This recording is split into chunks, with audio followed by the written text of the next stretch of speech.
मला असं वाटतं की कुठल्याही कलाकाराने एकच तयारी आपल्या पात्राकरता करावी काय, आणि ती सगळ्यात महत्वाची असते ती म्हणजे तुमची जी संगीत आहे ती जितक्यांदा वाचू शकाल तितक्या वेळा वाचा, म्हणजे 1000 वेळा वाचा, कारण प्रत्येक वेळेस तुम्हाला त्या पात्रामधलं काहीतरी नवीन सापडतं, त्या कथेमध्ये काहीतरी नवीन सापडत जातं. सो ती एक ऑनगोईंग प्रोसेस आहे. आक्रमकतेबद्दल जर का तू बोललास तर छत्रपती शिवाजी महाराज, छत्रपती संभाजी महाराज हे साकारताना आक्रमक भूमिका अशा होत्या. मला असं वाटतं व्यंकट भोई नरसिंह शास्त्री हे पण खूप अग्रेसिव्ह ही भूमिका आहे. त्यात आक्रमकता आहे पण ती बुद्धिमत्तेची आहे फक्त. त्यामुळे बॉडी लँग्वेज मध्ये ती आक्रमकता जरी नसली तरी तो माणूस येऊन उभा राहिला फक्त, तर त्याचा स्टान्स, त्याची नजर, तो उभा राहिल्यावर त्याच्या आजूबाजूला जी एनर्जी पसरते, एक एनर्जी फील्ड तयार होतो, तो सेन्स तुम्ही तो घेतला त्या बुद्धिमत्तेचा, तर त्यातही एक वेगळ्या प्रकारची आक्रमकता आहे. सो ती ठेवायची होती, पण पॅसिव्ह अग्रेसिव्ह ज्याला आपण म्हणतो. आणि कायम सीन्स करत असताना मी स्नेहल आणि प्रवीण यांच्याशी बोलत होतो की एखादा शॉट झाला, एखादा सीन झाला आणि शास्त्री बुवा एखादी ओळ बोलून गेले किंवा नुसते उभे राहिले आणि एक लुक दिला की त्यानंतर मी नेहमी त्यांना जाऊन म्हणत होतो की बुद्धिमत्ता ही खूप शांत असते, बुद्धिमत्ता ही नेहमीच शांत असते, असं आपण सारखं एकमेकांना बोलत होतो. ते असं सतत जाणवत होतं व्यंकट भोई नरसिंह शास्त्री साकार. पण याच्या आधीच्या इतर ज्या भूमिका आणि भूमिका खरं तर ऍब्सोल्यूट वेगळी आहे, मग काही चॅलेंजेस जाणवलेत की काय? चॅलेंजेस म्हणजे मला सगळ्यात मोठा चॅलेंज जर का दिग्दर्शिका ती नसती, स्नेहल तरडे आणि प्रवीण तरडे फॅमिली आहे माझ्याकरता, माझा परिवारच आहे, तर ते जर का दिग्दर्शनाच्या बाजूला जर का नसते, स्नेहल नसती आणि प्रवीण पण सेटवरती कित्येकदा असायचा, त्यामुळे तर मला खूप मोठा चॅलेंज होता ही भूमिका साकारताना.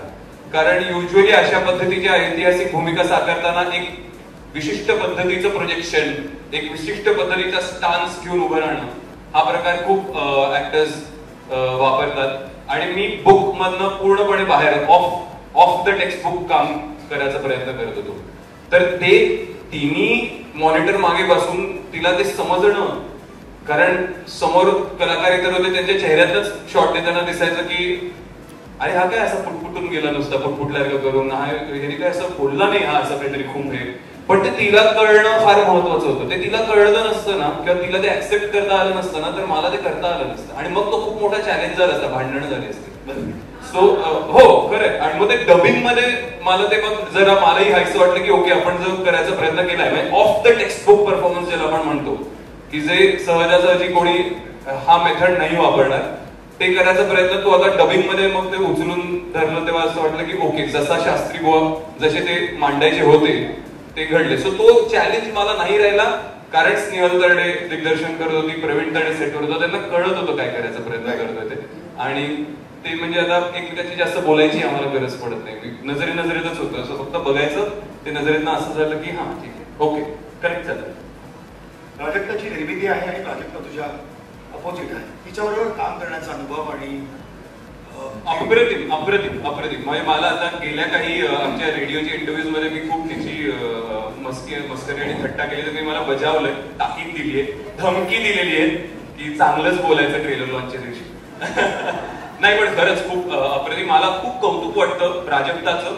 आणि हा एक चित्रपट आहे जो एका बाईच्या नजरेतनं आपण पाहतो, फुलवंतीच्या नजरेतनं आपण पाहतो. ती मध्यवर्ती भूमिका स्क्रीनवरती ती साकारतीये आणि चित्रपटाची सुद्धा मध्यवर्ती भूमिका, निर्मितीची जी भूमिका आहे तीही तिने तितकीच तेवढ्याच दांडग्याने तिने ती सांभाळली आहे. त्याचबरोबर व्यंकट भोई नरसिंह शास्त्रीला तिच्या नजरेतनं ऑडियन्स पाहणार आहे. त्यामुळे दिग्दर्शक म्हणून ह्या चित्रपटाला एक दिग्दर्शिकाच असायला हवी होती. ते एका बाईच्या नजरेतनच व्यंकट भोई नरसिंह शास्त्री सुद्धा दिसायला हवेत. त्यामुळे या दोन्ही महिला सेटवर असल्यामुळे ना मला खूप सेफ फील होत की ओके ह्या दोघी आहेत म्हणजे मी छान दिसणार आहे, यात काही वाद नाही. निर्माती आहे आणि दिग्दर्शिका आहे, निर्माता आणि दिग्दर्शक नाहीये. तो मी आवडून जाणार आहे नक्कीच.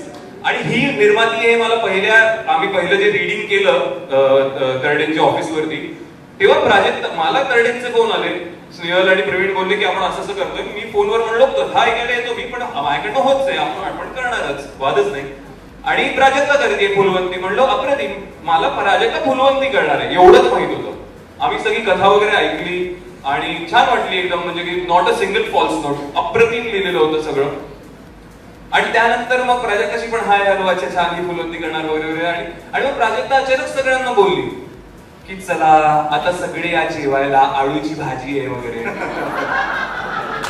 आणि म्हणलं ही का सगळ्यांना आळूची भाजी आहे आणि जेवायला चला म्हणते, हिचा ऍक्ट्रेस आहे ना, हिचं काय. आणि मला नाही खायची आळूची भाजी, मी घरी जाणार आहे जेवायला. पण नंतर सेटवर गेल्यावर मला कळलं की बाईच निर्माते आहेत, त्यामुळे बाई सगळ्यांना जेवायला आमंत्रण देत होते, असं ते नंतर कळलं मला. अनुभव फार छान होता, थोडक्यात कळलंच नाही. पण तुमचं जे विद्वत्तेचं आणि कलेचं द्वंद्व आहे ते आम्हाला बघायला नक्कीच मजा येणार. इनफॅक्ट सगळ्यांना बघायला मजा येणार. प्राजक्ता अनेक वर्षांपासून पाहिलेलं स्वप्न पूर्ण होतं, स्वप्नपूर्ती निर्मितीची, आणि जी भूमिका तुला खऱ्या अर्थानं साकारायची होती ती भूमिका साकारली. साहजिकच आज काही विचारण्यासाठी ठरलेले प्रश्न तर नेहमी नसतात, पण काय बोलावंसं वाटतंय, काय व्यक्त व्हावंसं वाटतंय, काय? सर्वप्रथम पद्मविभूषण बाबासाहेब पुरंदरे यांचं स्मरण करून तुम्हा सगळ्यांचं मी पुन्हा एकदा कार्यक्रमात विनम्रतेनं स्वागत करते. आणि सगळ्या कलाकारांचे, इथे जमलेल्या सगळ्या मंडळींचे आणि मीडिया हाऊसेस सगळ्यांचे खूप खूप धन्यवाद सगळ्यांना. तुम्ही आत्ताच या स्टेजला फुलवंतीला सर्वदूर पोहोचवलेलं आहे आणि या पुढल्या आठवड्यात सुद्धा पूर्ण ताकदीनं पोहोचवणार आहात याची आम्हाला खात्री आहे. ज्या संख्येनं तुम्ही उपस्थित आहात आणि ज्या संख्येनं आम्हाला सगळे टॅग्स येतात आणि बातम्या वाचायला मिळतात. आणि अर्थात 11 तारखेनंतर सगळे रसिक प्रेक्षक, मायबाप रसिक प्रेक्षक आणि सगळे मराठी माणसं त्याला उत्तम प्रतिसाद देतील अशी आशा बाळगून आम्ही आहोत. बाबासाहेब पुरंदरेंची ही कथा आहे, कादंबरी आहे. जेव्हा ठरलं की काहीतरी चांगलं करायचं, चांगला चित्रपट, तेव्हा मनात हे खूप ठामपणे माहिती होतं की मराठी प्रेक्षक हा अतिशय चोखंदळ आहे, हुशार आहे आणि आशयघन चित्रपट त्याला आवडतात. काही आपल्याला चला मजा मस्ती ललला असं चालणार नाही. त्यामुळे सगळ्यात महत्वाची होती कथा. तुमच्या कथेचा म्हणजे तुमचा सांधा नंतर सगळं त्याचं रंगरंगोटी आणि अलंकरण कराल, पण आत्माच जर चांगला नसेल तर कितीही त्याला रंगवा, त्याचा काही उपयोग होत नाही. त्यामुळे माझ्यासाठी सगळ्यात महत्वाची होती एक उत्तम कथा आणि ती मला बाबासाहेबांच्या कादंबरीत रूपाने मिळाली. बाबासाहेबांच्या याआधीच फक्त सरचा या एका कथेवर, कादंबरीवर चित्रपट आलेला आहे आणि ही दुसरी चित्रपट निर्मिती आहे. तर पहिल्याच निर्मितीमध्ये एवढं मोठं पुस्तक आपल्या पदरात पडणं हे मी देवाचे काय म्हणाल, मी आशीर्वाद समजते. कारण फुलवंतीच्या पाठीमागे खूप जण होते. अमृत पुरंदरे आज इथे उपस्थित आहेत, बाबासाहेबांचे ज्येष्ठ चिरंजीव. त्यांना माहिती आहे, खूप जण त्यांच्या मागे मागे फिरत होते. आता मी तुम्हाला नावं पण सांगू शकते, लिस्ट आहे. पण अमृत सरांनी ती कादंबरी मला दिली, त्याबद्दल त्यांचे मनापासून आभार. माहिती त्यांचा नाचजत्रेवरचं प्रेम असेल, माझ्यामध्ये त्यांनी त्या TV मध्ये काय पाहिलं मला माहिती नाही, की नाच चांगलं करते, तन्मयतेनं करते, जे काय ते मला ओझरत बोलले ते हे शब्द होते. पण खरंच मी भाग्यवान, कारण कथा उत्तम गाठीशी असणं हे आता सगळ्यात जास्त महत्वाचं आहे. मग ते बॉलिवूड असो, टॉलिवूड असो किंवा मराठी असो, तुमच्याकडे चांगली कथा नाही तर तुमच्याकडे काय नाही, तुम्ही बनवू नका का चित्रपट. सो उत्तम कथेनाची सुरुवात झाली. त्यानंतर माध्यमांतर करायचं होतं. जेव्हा कथेचं, कादंबरीचं माध्यमांतर होतं ते नीट नाही झालं तरी देखील चित्रपट पडतो. तर अशा वेळेस माझ्याकडे अजूनही मेलमध्ये 7 ड्राफ्ट्स आहेत गणलेले फुलवंतीचे, जे नाही जमले, जमूनच नाही आले. मग शेवटी मी प्रवीण सरांकडे गेले, कारण मला माहिती होतं मराठीतला सिद्धहस्त लेखणी असलेला एकच माणूस आहे, आरारारा खतरनाक. म्हणलं सर, आम्ही पांडुच्या निमित्ताने एकत्र काम करत होतो, त्यामुळे सर तुम्ही मला हे प्लीज लिहून द्या, हे भल्या भल्यांना जमत नाहीये. मी खूप फिरून आले, एकटी आयापासून काय काय काय काय, तर तुम्ही लिहा. आणि सरांनी फक्त 1 दिवसाचा वेळ घेतला. रात्री कादंबरी नेली आणि दुसऱ्या दिवशी दुपारी मला फोन आला की हो मी लिहितोय. त्यांना इतकी ती कादंबरी आवडली. अर्थात अतिशय दमदार कादंबरी आणि तेवढेच धारधार संवाद प्रवीण सरांनी लिहिलेले आहेत. तेव्हाच ते मला म्हणाले की प्राजक्ता हे मी लिहितोय पण हा माझा झोन नाही, इथे काय हाणामाऱ्या शिगाळ काय खतरनाक असं काय नाहीये. तर हे एका बाईची कथा आहे, तेवढ्या संवेदनशीलतेनं ती एक्झिक्यूट झाली पाहिजे. मी लिहितो पण आपण स्नेहलला डिरेक्ट करायला देऊया. आणि मी एक क्षणाचाही विलंब नाही लावला, म्हणाले चालेल. कारण मी तुम्हा सगळ्यांना माहितीच आहे की महिला राज या वयासाठी मी किती आग्रही आहे. आणि इन जनरल आता सगळीकडे आपण पाहतोय, मला त्याचं काय आता तो उदात्तीकरण करायचं नाही, पण इन जनरल महिलांवरचे अत्याचार, अन्याय, अपमान सत्र हे आपण सतत बघत असतो. आणि त्या पार्श्वभूमीवर मला असं वाटतं की एका महिलेला साथ दिली पाहिजे, तिच्या पाठीशी खंबीरपणे उभं राहिलं पाहिजे आणि एका बाईनेच दुसऱ्या बाईला मोठं केलं पाहिजे. आणि या थॉटमधून मी स्नेहलताईला म्हटलं येस तू कर, मी आहे, मला आवडणार आहे हे. आणि खरंच जसं गश्वर देखील म्हणाला की बाईची कथा बाईने मांडणं याचा फार मोठा इम्पॅक्ट होतो. आता छोटे छोटे प्रसंग आहेत जे आता तुम्ही पाहिलेत खरं तर, आणि खरी कथा तुम्ही 11ला पाहणार आहात त्यामुळे मी ते सांगत नाही, परंतु इतके छोटे छोटे काही ग्लिम्सेस आहेत की कदाचित पुरुषाला नसते कळले, ते बाह्य म्हणून तिला कळले आणि तिने ते जपले आणि त्या पद्धतीने तिने एक्झिक्यूट केले. तर एका स्नेहलताईसाठी जोरदार टाळ्या. ट्रेलर बघून तुम्हाला जाणवलं असेल की हे पहिलं दिग्दर्शन आहे तिचं, कुठेही जाणवणार नाही हे पहिलं दिग्दर्शन आहे, म्हणून इतकं कमालीचं केलं तिने ते. त्यानंतर गोष्ट येते की चांगलं लिहिलंय, छान छान मस्त दिग्दर्शक छान, पण आता तिचं नीट शूट नाही ना झाली तरी देखील काय उपयोग नाही बुवा. आणि मग अशा वेळेस आम्हाला आठवण आली की भव्य दिव्य चित्रपट कोण बरं शूट करतं छान. देवाने आम्हाला देवाला पाठवलं. आणि हिरामंडी, बाजीराव मस्तानी, पद्मावत असे सिनेमे ज्यांनी शूट केले तसे महेश लिमये आम्हाला मिळाले. आता सुद्धा ते रामायण जी एक मोठी फिल्म बनती आहे त्या सेटवर इथे आलेले आहेत, हे म्हणतात कट करा. पण एवढा मोठा सिनेमॅटोग्राफर आम्हाला मिळाला. माझ्यासाठी ही पर्वणी होते की ज्यांनी दीपिका, प्रियंका, करीना ह्या सगळ्यांना शूट केलंय, त्यांच्या लेन्समधून दाखवलंय, त्यांच्या लेन्समधून आपण सगळ्या महाराष्ट्राला दिसणार आहोत, हे मला फार भारी वाटतंय. त्यानंतर अर्थातच नृत्य आणि संगीत ह्या चित्रपटाचा फारच मोठा अविभाज्य भाग आहे. आणि संगीतासाठी आम्हाला अविनाश विश्वजित लाभले, त्यांच्यासाठी सुद्धा जोरदार टाळ्या. हे त्यांचं पहिलं अविनाश विश्वजित म्युझिकल आहे आणि ते का आहे तुम्ही पाहताय आता, कारण त्यांनी 100हून अधिक कलाकार ह्या गाण्यांसाठी, बीजीएम साठी त्यांनी एकत्रित आणले. लेयर्स बघायला मी जेव्हा रेकॉर्डिंगला जाते ना, ते हे हा तबला जरा खटकतोय दादा, बरोबर बघतो असं म्हणून ते खाली स्क्रोल डाऊन करतात ना, तेव्हा मला कळतं किती लेयर्स आहेत, ते शोध हा लागतो.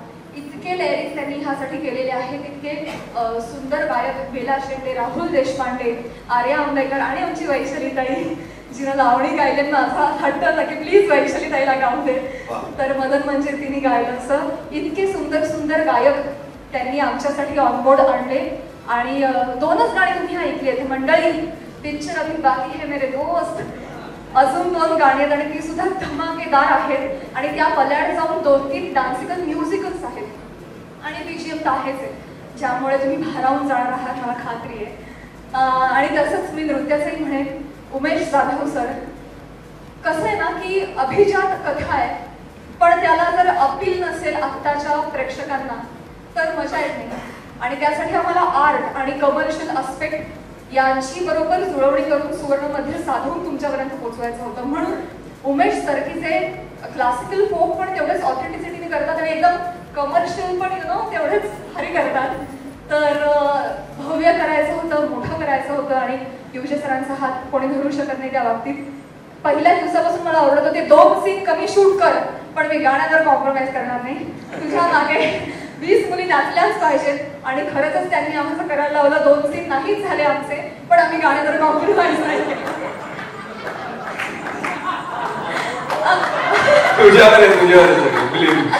आम्ही प्रत्येक गाण्याला 2 दिवस प्रत्येक गाण्याला आम्ही शूट केलं आणि सेकंड शेड्यूल ते सगळ्यात मोठं झालं.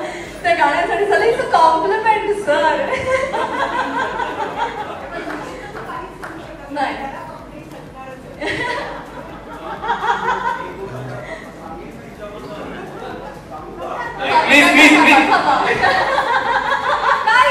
म्हणजे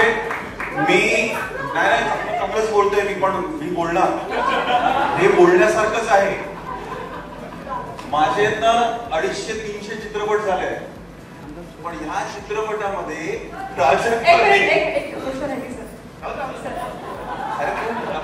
तू पिक्चर मध्ये इतकं उत्कृष्ट परफॉर्मन्स केलं, तिथे सगळं भरून पावलं. हिने माझ्याकडनं सही करून घेतली की गाणं 1.5 दिवसातच संपवणार. क्या बात आहे. आणि इतकं प्रेशर होतं. महेश लिमयला म्हटलं, अरे तिने असं केलेलं आहे, अरे नाही असं कसं होणार, आपल्याला वेळ तर लागणार, प्रत्येक सिक्वेन्स आपल्याला चांगल्या पद्धतीने शूट करायची आहे. पण तिने हे एवढ्या करता केलं की ते 2 दिवसापेक्षा जास्त दिवस होऊ नये म्हणून कदाचित प्रोजेक्ट तू हे केलं असावंस. आणि त्याच इंटेन्सिटीमध्ये आम्ही सगळ्यांनी काम केलं. सो माझ्या आयुष्यात मी म्हणेन की असं एक फुल आलेलं आहे फुलवंतीच्या रूपाने, की जिचा सुगंध मला वाटतं संपूर्ण महाराष्ट्रात नाही तर देशभरात पसरतोय आणि तो विदेशात सुद्धा पसरेल. आणि हे फुल मला वाटतं 11 तारखेला सगळेच बॉक्स ऑफिसवर घ्यायला येणार. आणि हे फुल इतकं चांगलं का, याचा सुगंध इतका चांगला का, याने जे चॅलेंज दिलेलं आहे त्याच्या बाबतीत आहे. आणि नृत्य आणि अध्यात्माची ही परीक्षा आहे ती 11 तारखेला आपण पास होऊ असं मला डेफिनेटली वाटतं. Thank you Prajakta, once again thank you Mangesh Pawar, thank you so much. I love you Snehal Tarde, Praveen Tarde. आणि मी प्रवीण तरडेचे सगळे चित्रपट केले, पण स्नेहल बरोबर काम करण्याची पहिली संधी होती. Thank you so much. आणि ती खूप अभ्यासू आहे, खूप अभ्यासू आहे असं कमी वेळा मी बोलतो, खरंच खूप अभ्यासू आहे. आणि ते संपूर्ण टीम म्हणजे मानसी आतर्डे असेल, महेश लेमय असेल, एकनाथ कुठे आहे, एडिटर आमचा, सगळ्यांनी आपले lyricist, singers, thank you Vishwajit, Avinash. माझा हा पहिला असा चित्रपट आहे, ह्या चित्रपटामध्ये मी जवळजवळ 10 सिटिंग म्युझिक डायरेक्टर बरोबर केल्या आणि त्याच्यासाठी त्यांनी परमिशन पण दिली. सो खूप छान सिनेमा आहे. याच्यामध्ये तुम्हाला भरतनाट्यम बघायला मिळेल, कथक बघायला मिळेल, फोक बघायला मिळेल, लावणी बघायला मिळेल और बहुत कुछ देखने मिळेल. 11 तारीख को फिल्म देखने जरूर जाना. Thank you so much. Thank you. Sorry मी डायरेक्ट असं आलो. तुम्हाला ते आता इथेही खोटी फुलं दिसतात, पण आमच्या सेटवर कुठेही कुठलंही फुल खोटं वापरलेलं नाहीये. आम्ही जे दिवे वापरले ते सुद्धा कुठेही खोटे दिवे नव्हते, इलेक्ट्रिक्स नव्हते, सगळे आम्ही खरे दिवे वापरले. आणि वाती वेळेला माणूस सेटवर ठेवला तर पूर्ण वेळ काय विकतात किंवा तेलावर त्या तेलासाठी आम्ही सगळ्यात जास्त आपण कश्मीरला खाली पाठवूया.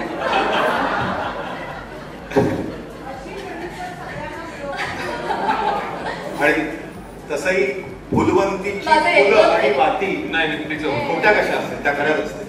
फुलवंती कम्प्लीटेड विनयमध्ये बोलणार. सगळे तंत्रज्ञ, सगळे कलाकार, ह्या सगळ्यांचेच मनापासून आभार. आणि पुन्हा एकदा मला सगळ्या मराठी जनांना हेच सांगायचं आहे की कथा आवडली नाही बुवा, कसं शूट केलं यार, ही गाणी अजून चांगली आली होती, असं आम्ही ठेवायला जागा नाही ठेवली आहे. तुम्हाला एक अतिशय उत्तम कथानक, त्याची उत्तम बांधणी, त्याचं उत्तम एक्झिक्युशन, भव्य दिव्य सेट, नृत्य, संगीत, कलाकारांची फौज, उत्तम तंत्रज्ञ आणि ह्या सगळ्याबरोबरच इमोशनल ड्रामा, कौटुंबिक सिनेमा, आश्रयघन सिनेमा आम्ही तुमच्यासाठी घेऊन आलेलो आहोत. नवरात्र चालू आहे, शक्तीची नवरूप आपण सगळे अनुभवतोय. ह्या चित्रपटामध्ये सुद्धा फुलवंती, लक्ष्मी, पेशवेबाईंच्या रूपाने तुम्ही ती सगळी नवरूप अनुभवाल अशी मला खात्री आहे. आणि नवमीला म्हणजे 11 तारखेला आमचा सिनेमा प्रदर्शित होतोय. माझी तुम्हा सगळ्यांना विनंती आहे की शक्तीची ही नवरूपं तुम्ही बघायला 11 तारखेला सिनेमागृहात या. आणि मराठी चित्रपट सृष्टीमध्ये आपलं काहीतरी एक पुष्प आपण अर्पण केलं पाहिजे या हेतूनं ह्या सिनेमाची आम्ही सगळ्यांनी निर्मिती केलेली आहे. आम्ही हे मराठी चित्रपट सृष्टीला हे अर्पण करतोय. पण 11 तारखेपासून हा चित्रपट सगळ्या मराठी माणसांचा व्हावा, मराठी संस्कृतीचा झेंडा सगळ्यांनी उचलून धरावा आणि दसऱ्याला खऱ्या अर्थानं या चित्रपटाद्वारे मराठी चित्रपट सृष्टीने सीमोल्लंघन करावं अशी आमची इच्छा आहे. 11 तारखेपासून हा सिनेमा तुम्हा सगळ्यांचा होतोय. मराठी संस्कृती जपण्याचा, मराठी माणसाचा केंद्रबिंदू जपण्याचा आम्ही प्रयत्न करतोय. आणि काय योगायोग पहा, कालच मराठी भाषेला अभिजात भाषेचा दर्जा मिळालाय आणि आम्ही आज ट्रेलर लॉन्च तुमच्यासाठी घेऊन येतोय. तर मी म्हटलं त्याप्रमाणे बाबासाहेबांची कथा आहे, अभिजात लेखणी आहे, अभिजात काळ आहे आणि तो आम्ही साकारण्याचा प्रयत्न केलाय. सगळ्या अभिजात मराठी मनाने याला उचलून धरावा अशी नम्र विनंती आणि तुम्ही सगळेजण हा चित्रपट सर्वदूर पोचवाल अशी खात्री वाटते. अजून खरं राहिलंय माझा कारण ते 2 भूमिकेत निर्माती आणि अभिनेत्री.